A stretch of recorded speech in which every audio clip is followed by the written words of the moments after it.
नमस्कार मित्रांनो, प्रेमाची गोष्ट या मालिकेच्या आजच्या भागामध्ये आज आपण बघणार आहोत। आदित्यला सागरचा फार राग आलेला असतो कारण सागरने सगळ्यांसमोर मुक्ताला प्रपोज केलेलं असतं आणि त्यामुळे संतापूनच आदित्य तिथून निघून जात असतो। सागर त्याला थांबवत असतो आणि समजावत असतो की नाही आदित्य बाळा, तुझा खूप मोठा गैरसमज झालाय, असं काहीच नाहीये आणि माझं तुझ्यावरती खूप प्रेम आहे। परंतु आदित्य म्हणत असतो की नाही, माझ्यामध्ये आणि जर त्या तुमच्या नवीन वाईफ मध्ये जर तुम्हाला चूज करायला लावलं तर तुम्ही नक्कीच तुमच्या नवीन वाईफला चूज कराल, माहिती आहे मला, आणि माझ्यावरती तुमचं काहीच प्रेम नाहीये। सागरला आदित्यचा राग अजिबात बघवत नसतो। सागरला खूप वाईट वाटत असतं की आपला मुलगा आपला पुन्हा एकदा तिरस्कार करायला लागलाय। ही गोष्ट सागरला सहन होत नाही आणि सागर हा रडवेला झालेला असतो आणि तो आदित्यला फक्त समजावत असतो आणि सावनी ही सगळी मज्जा बघत असते। सावनीला खूप आनंद होत असतो की आदित्य पुन्हा एकदा सागरचा खूप रागराग करतो। हीच गोष्ट सावनीला हवी असते। तर मुक्ता सुद्धा सागरकडे येत असते। सागरला ती रोज देऊन सागरला पुन्हा एकदा मुक्ता प्रपोज करणार असते, परंतु ती बघते तर काय, सागर आदित्यला म्हणत असतो की नाही बाळा, माझं मुक्तावरती अजिबातही प्रेम नाहीये, माझं फक्त आणि फक्त तुझ्यावरती प्रेम आहे आणि मी जे काही केलं ते फक्त एक नाटक आहे। आणि हे सगळं जेव्हा मुक्ता ऐकते तेव्हा तिच्या पायाखालची जमीनच हलते आणि टपकन तिच्या डोळ्यांमध्ये पाणी येतं। मुक्ताला हे ऐकून खूप धक्का बसतो कारण जो सागर कधीही बदलू शकत नव्हता तो माझ्यामुळे बदलतोय असं तिला वाटत असतं, परंतु ते सगळं खोटं। पण सागर हा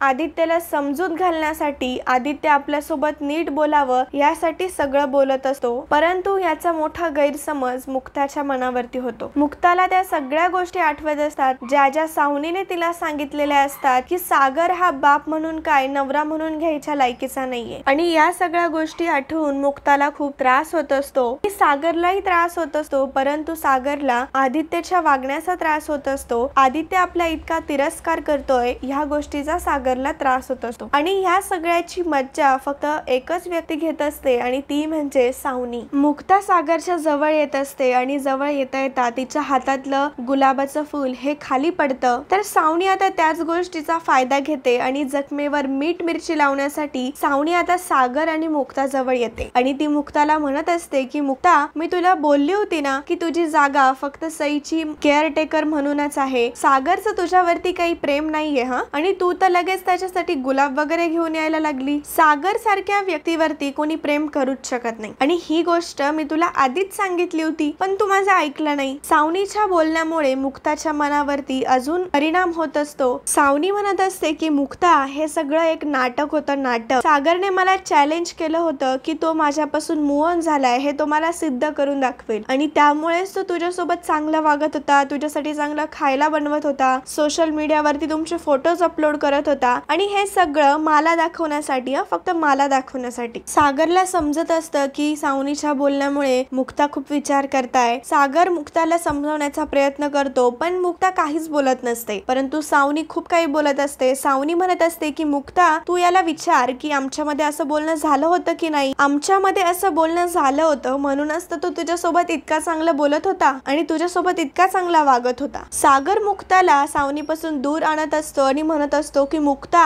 ही सावनी खूप खोटं बोलती, तुम्ही अजिबात तिच्यावरती विश्वास ठेवू नका। आता मुक्ता कसलाही विचार करत नाही आणि जोरात सागरच्या थोबाडीत ठेवून देते। सावनीला तर खूप आनंद होतो, सावनी जोर जोराने हसत असते। मुक्ता सागरला म्हणत असते की सागर, माझं जेव्हा ब्लाऊज फाटलं ना तेव्हा तुम्ही मला झाकलत, पण आज मी एवढी उघडी पडली ना की मला आज खूप लाज वाटते। मला नाही माहिती की आता ह्या पुढे मी स्वतःला बघू शकेल की नाही, मला आरशात बघायला पण माझी स्वतःची लाज वाटेल। मी खूपदा स्वतःला समजवण्याचा प्रयत्न केला की जे काही तुम्ही माझ्यासाठी करताय त्याला प्रेमाचं नाव द्यायचं नाही, परंतु काय करणार ना, मी सुद्धा एक माणूसच आहे। माझीही अशी इच्छा होती की माझीही एका प्रेमाची गोष्ट असावी जी मी कौतुकाने लोकांना सांगेल, परंतु काय करणार, आपल्यामध्ये तसं काहीच नव्हतं। आपल्या नात्याचा पायाच हा भक्कम नव्हता, आपल्या नात्याचा पाया हाच तडजोड होता। मुक्ता फार रडत असते, तिला खूप वाईट वाटलेलं असतं आणि मुक्ताच्या बोलण्यामुळे सागरलाही खूप वाईट वाटतं आणि सावनी मात्र हसत असते। मुक्ता पुढे बोलत असते की बरं झालं माझे वेळेत डोळे उघडले, लवकरच मला रियालिटी चेक मिळाला आणि सागर, तुम्ही काळजी करू नका, या गोष्टीबद्दल मी सईला अजिबात कळू देणार नाही, कारण माझ्या मनातल्या तुमच्या इमेजचा जरी चुराडा झालेला असला तरी सईच्या मनातली बाबाची भावना मी कमी होऊ देणार नाही। सागरला मुक्ताला कसं समजवायचं हेच समजत समजत नसतं. मुक्ता म्हणत असते की आज तुम्हाला मी माझ्या सगळ्या जबाबदाऱ्यांमधून मी मुक्त करते. यापुढे माझे नातेवाईक, माझे आई वडील यांच्याशी तुमचा काहीही संबंध नसेल. यापुढे आपण फक्त सईचे आई वडील म्हणूनच वागूयात. आणि असं म्हणून मुक्ता आता तिथून निघून जाते. तर मागे आता सावनी सागरला म्हणत असते की सागर, बघू गालावरती कसे ठसे उमटले आहेत, बघू देत जरा मला. परंतु रंगांपेक्षा हा रंग तुझ्यावरती जास्त शोभून दिसतोय रे. सागरला सावनीचा फार राग येत असतो, कारण जे काही झालेलं असतं ते फक्त सावनीमुळे. सागर सावनीला म्हणत असतो की सावनी, मी तुला कधीच सोडणार नाहीये. सावनी सुद्धा त्याला हसून म्हणत असते की आणि मी तुला कधीच सोडूही देणार नाहीये. असं म्हणत आता सावनीही तिथून निघून जाते. तर आदित्य इकडे गाडी जवळ आलेला असतो आणि तो घडलेल्या सगळ्या प्रकाराचा विचार करत असतो आणि त्याला आधीच्याही सागरने केलेल्या सगळ्या गोष्टी आठवत असतात. सागरने त्याच्यासाठी जे जे केलेलं असतं ते सगळं आदित्यला आठवत असतं आणि त्याला फार वाईट वाटत असतं, कारण कुठेतरी आदित्यच्या मनामध्ये सागर विषयी प्रेम असतं आणि सागरच्या डोळ्यांमध्ये त्याला नेहमीच त्याच्याबद्दल प्रेम दिसत असतं. परंतु सावनीच्या बोलण्यामुळे आदित्य बिथरत असतो. आदित्य आता ते पेपर्स हातात घेतो आणि कसलाही विचार करत नाही, ते पेपर्स फाडून टाकतो. आणि ही गोष्ट सावनी बघत असते. सावनीला मात्र फार राग येतो. जेव्हा आदित्यने ते पेपर्स फाडलेले असतात तेव्हा सावनी लगेच आदित्य जवळ येते. सावनी आदित्यला म्हणत असते की आदित्य, अरे हे काय केलंस मूर्खा तू. तर आदित्य म्हणत असतो की मम्मा, मला हे त्यांच्यासोबत खोटं बोलून असं काहीच नकोय. सावनी म्हणत असते की अरे, जे काही तुझ्या पप्पांनी तुझ्यासोबत वाईट केलंय त्याचा बदला होता हा. आदित्य म्हणत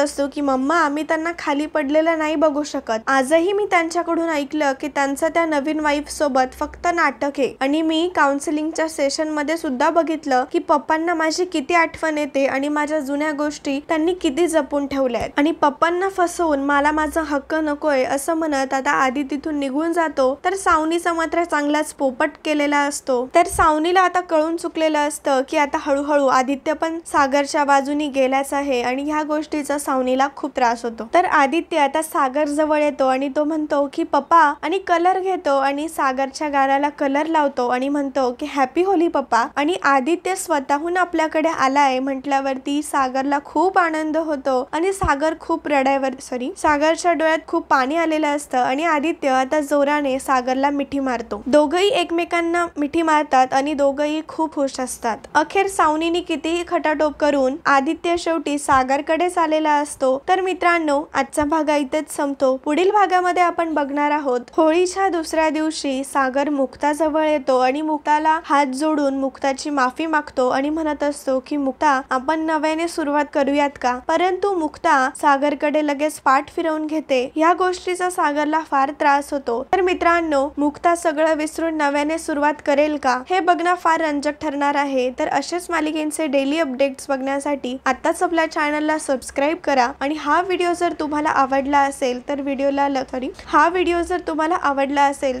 लाईक आणि कमेंट करून आम्हाला नक्की कळवा. धन्यवाद.